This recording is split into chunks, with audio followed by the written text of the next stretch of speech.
Hi, I'm Deirdre, and this is my mat Pilates demo tape. So typically in a class, I'm in bare feet or socks, and I encourage people to do the same. There are periods where I do incorporate free weights. So because of the barefoot situation, I always remind students to be aware that if they were ever to drop a weight, that they have to be aware of their feet. So it hasn't happened yet, so it seems to be fine.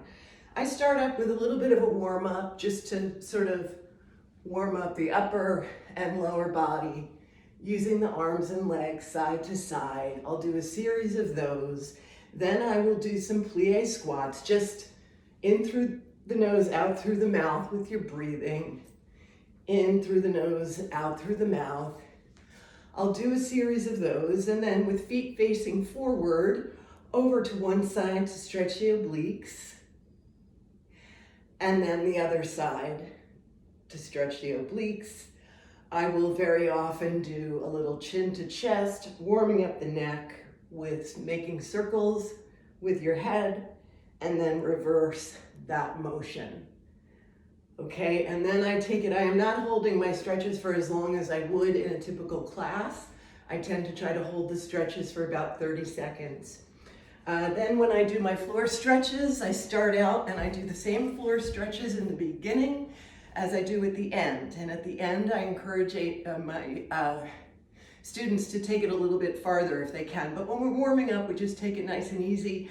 And leading with the chest, we fall forward. I always remind students to lead with your chest and not your head. And I would hold that stretch for 30 seconds. Come up, reset your posture, shoulders back, chest out, and open up the legs. This time, stretching the inner thighs, and again, folding forward and leading with the chest. Slowly come up, again, holding that stretch for about 30 seconds. Reset your posture, turn your entire torso to face one knee, and then fold. And then nice and slow, coming up, doing the same thing on the other side, so turning the entire torso and fold, leading with the chest.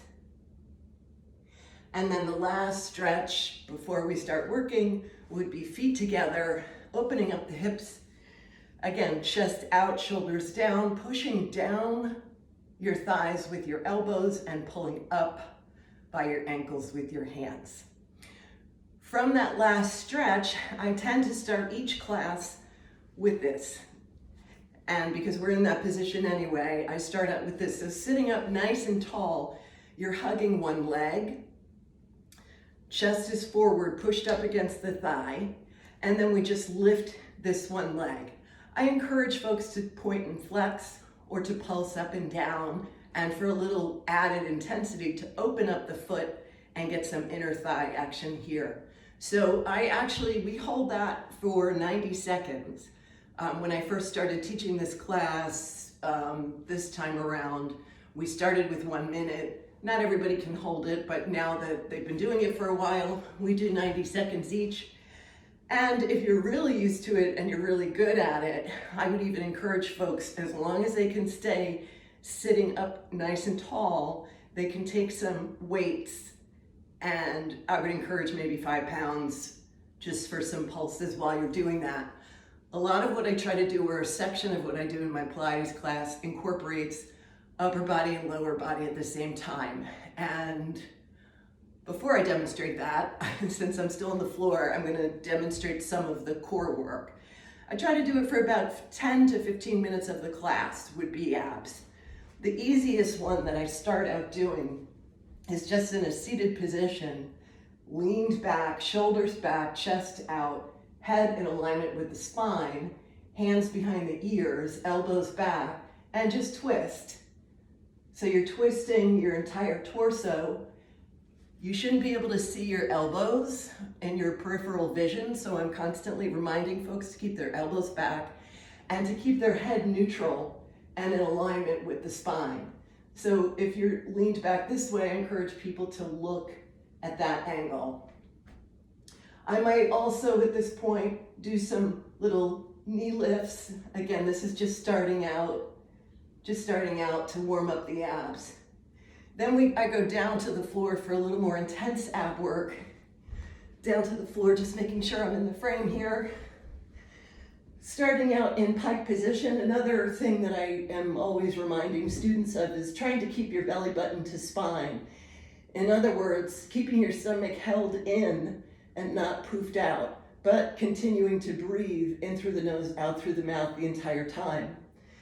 So I would go from pike position, lower your legs down to the point where it's tricky and you really feel it, and crisscross. That would be one thing. Now to demonstrate a little more advanced, I would encourage people to bring their legs down, but then if they want it to be a little more difficult, just to lift the chest. Again, keeping the head back, getting the legs till it's tricky, and then just crisscross. You can even put your arms here for a little extra. And then in between sets, I would say knees to chest, and make circles with your feet. Take a deep breath, go back to pike position. Now, at this point, I might do some switches with straight legs. Again, for the rest of this demo, I'm not going to lift my chest, but what I do encourage people, if they feel more advanced, to lift their chest. It's just going to be a little bit harder. Always keeping in mind to watch that your head is in alignment with your spine. And we just do with ballerina legs, pointed toes, switch, switch, and then knees to chest. So I would do, let's say, 3 sets of 8, 3 sets of 10, something to that effect. Then the next move might be something like this with one knee in. Again, advanced would be with a chest raise, but switches would be this. So trying to keep your legs nice and straight, getting the one that's extended to be just hovering above the floor. Again, knees to chest, circles with your feet, take a breath. Another one that I do on the floor would be pike position, opening up. This time you're still working your core a little bit, but you're also working your inner thighs. And this one I call dinner plates. So basically with pointed toes, you're trying to make circles in 8 to 10 inches and then reverse. So I do 3 sets of circles, reversing each time, knees to chest, and then we do it again. Another one, more advanced, and again, the class that I teach right now is basically a beginner to intermediate. This is probably one of the harder things that we do. That would be with leaning back, arms up, and then one foot extends and the other extends. So what we're shooting for is sort of this kind of position. I'm sort of this way, but encouraging folks to push their chest forward and get their legs up. That's probably one of the more advanced ab positions that we do, and I just remind people that if you feel any pain in your back, that you need to come out of it or modify. I would then go over to do some obliques onto your side. Body is in a straight line, elbows under your shoulder. Feet are on top of one another, but you can use your top toe to sort of hit the floor to help you with your balance. And we go into a side plank, first with an arm here, and then with an arm here, and we hold. And then I encourage people to slowly bring their arm down and lower their body weight this way. Another thing I would do for obliques, and after that set, would be to lift both legs, feeling the squeeze in your obliques right away, but then taking that bottom leg and pulsing it up to the top for several sets, and then at the last one, we would lift and hold and come on down. So with that, usually that ab work lasts anywhere from 12 to 15 minutes. And then I go right into my upper and lower body simultaneously by doing a series of plie squats and free weights and bands. I have the free weights here that I use at home. It's just the lightest one that I can use is 5 pounds. I encourage people to do anywhere from 3, 10, 12 pounds, 12 being for someone who's pretty advanced. And I think most of my class probably does 3s and 5s. I do 5s and 8s, but anyway. Come up to a standing position. And one of the reasons I do plie squats with this is so my legs can kind of stay out of the way a little bit, but it does get into your range of motion a little bit. So with straight wrists and in a plie squat, I would do bicep curls. Again, your weight is over your heels. Your wrists are straight. And I would do 3 sets of 8, encouraging people to go lower in their squat whenever they can. Now, to demonstrate how I come out of this, I always coach people to look at me and then take your toes, point them forward, slowly step out of the position. So with those plie squats and arm movements, I would then go into the plie squat with what I call zipper the jacket. So down and lift, just chest to shoulder height max. Again, 3 sets, encouraging folks to go deeper in their squat with each set. Usually by the 3rd series, people or their lower bodies should be starting to get exhausted. It becomes harder for them to come lower in their squat. And I tell them whenever that happens, it's always okay to come out of the squat if they feel it's necessary. So between bicep curls, zipper the jacket, these up 90-degree angles, close, open, close, open.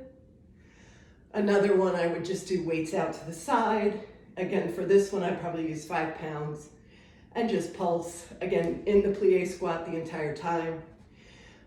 I'm not doing it because it'll get me out of breath with all this talking. I then use bands, which I don't have today.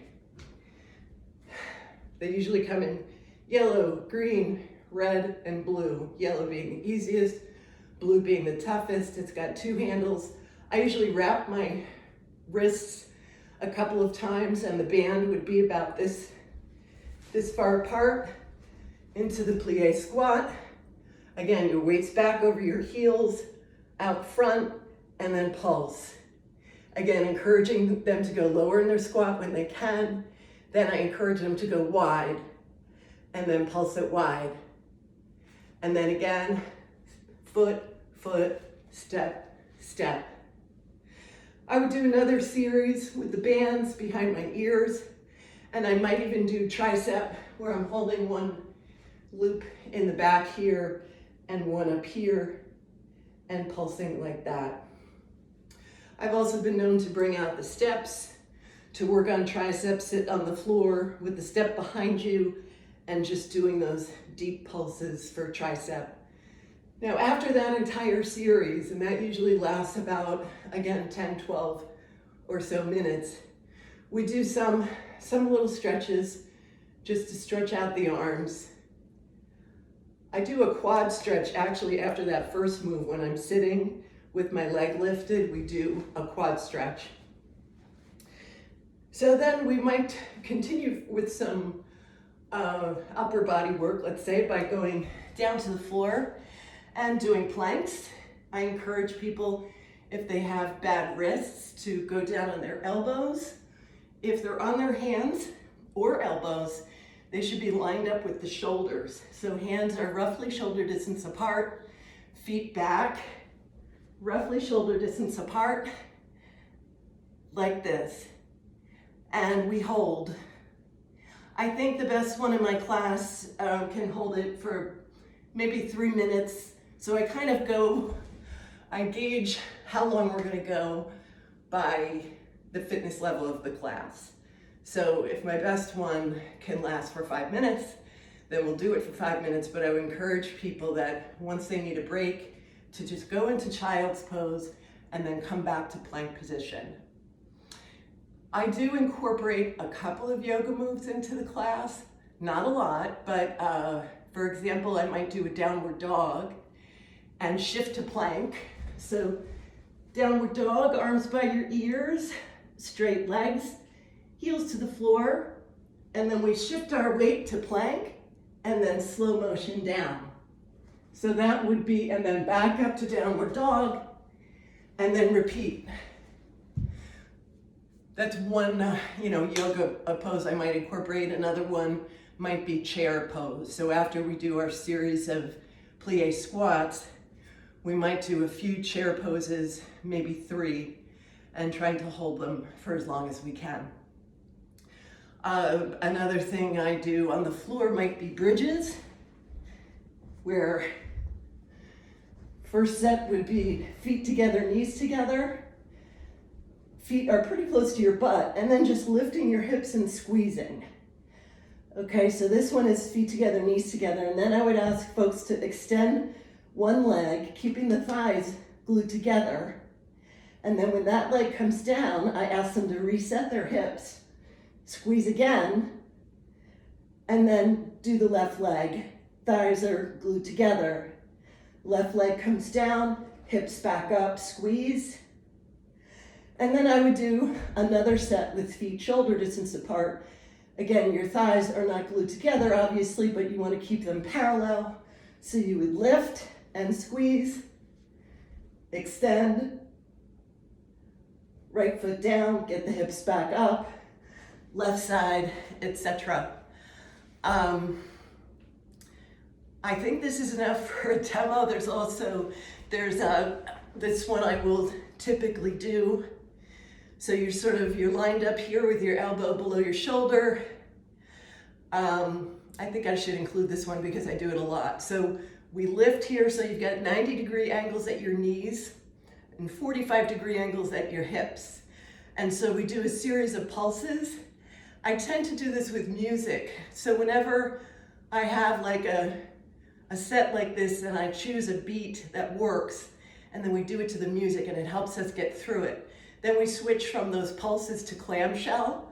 Again, isolating your upper body, focusing just on the lower body, just that one leg.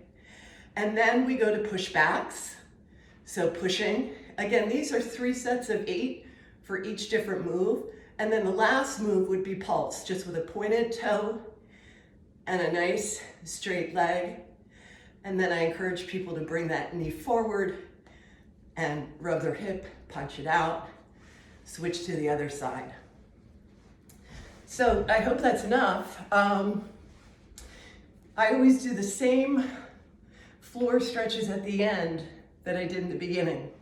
And so now I encourage people, when we fold, again, leading with your chest, now that you're warmed up, I would encourage you to increase the stretch by just gently pulling, reminding folks that they can pull a muscle by overstretching. So to keep it to comfortably challenging, and we continue with those floor stretches, and then we end up with one nice last deep breath in through the nose and out through the mouth. And that would be it.